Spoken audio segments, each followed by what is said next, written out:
Okay, before we proceed, I'm going to show you the settings which I had before for 720p, and this should be the something similar one that you might have. And if I go to select one of my previous videos and go to properties and select details, and you should be able to see it's the frame height is 720 and the frames per second is 30 frames per second, and bitrate is 160 kbps. So this is the settings which I have before. So now what's the settings which I have at the moment while recording this video is, if I go to details, is the frame height is 1080 and frames per second is 60 frames per second, and this one is 161 kbps. So let's get into OBS and then let's check the settings out. So just because since I'm recording, so you may not be able to see all the settings which is enabled, but it's a sort of similar thing. Okay, so first thing is in general, if you want you can turn it on dark mode or light mode, doesn't make much of a difference. That's first thing. And then streaming, you don't have to do anything. So this is, we are looking at recording settings. Then if you go to output, and this is where most of the action is, make sure that you change your output mode to advanced, so you can see all the options. And what are the settings that you want to change for streaming? You can change it right up here. And we will talk about streaming a little later in a separate video all about streaming. And if you go to recording, and now if you look at recording settings, the first thing that you want to change is your encoder.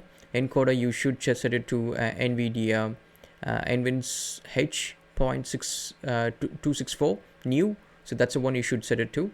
And then the output, you don't have to click on this checkbox to rescale it, so just leave it as such and make sure that it is 920 to 1080. And then the rate control is CBR, and bit rate you should type in the exact same numbers. It's 160,000 kbps, 16,000 kbps. And key intervals 2, don't set it to 0, just keep it to 2. And preset, set it to max quality. If you have a decent graphic card, you should be okay. If you're struggling, and if your machine is struggling a little bit, then you can change to quality. So max quality will be the suggested one. And profile, keep it to high. And lock ahead, turn it on. And visual tuning, turn it on. So these are the settings that you should have for your recording. And that's not it. Now if you go to video, now in here the base canvas resolution 920 by 1080, and then the output scale resolution is 920 by 1080. If you want to set it as a separate one, let's say 720 or something, you can have a scale resolution here, but 980 will be okay because we are going to record in 980p. And then the downscale filter, you can choose this one. This basically little sharpens the images, the frames of each of the images and stuff like that. So it just makes your video a little bit crispier. And then the common FPS value, set it to 60. And then if you go to advanced, process quality, you can set it to above normal or normal. So this, what it does is your machine will take a bit more RAM and CPU allocation and give it to OBS. So if you're going to use this recording for gaming or animation or anything which is going to use a lot of CPU and RAM, then I would suggest normal.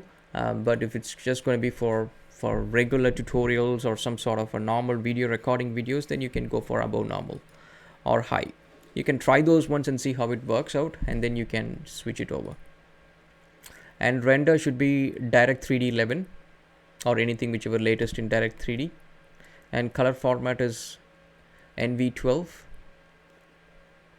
And then the next important thing is the color range. Make sure that you set it to full, not partial, so that you have the full color palette available for all your video recordings. Okay. And then automatically remix for MP4. So if you have already chosen the format as, let's say if I go to video, output, recording, and if you've chosen the format as MP4, you don't need to remix to MP4. But if you have chosen MKV or some other format, then you can remix to MP4. That's basically the conversion part of it.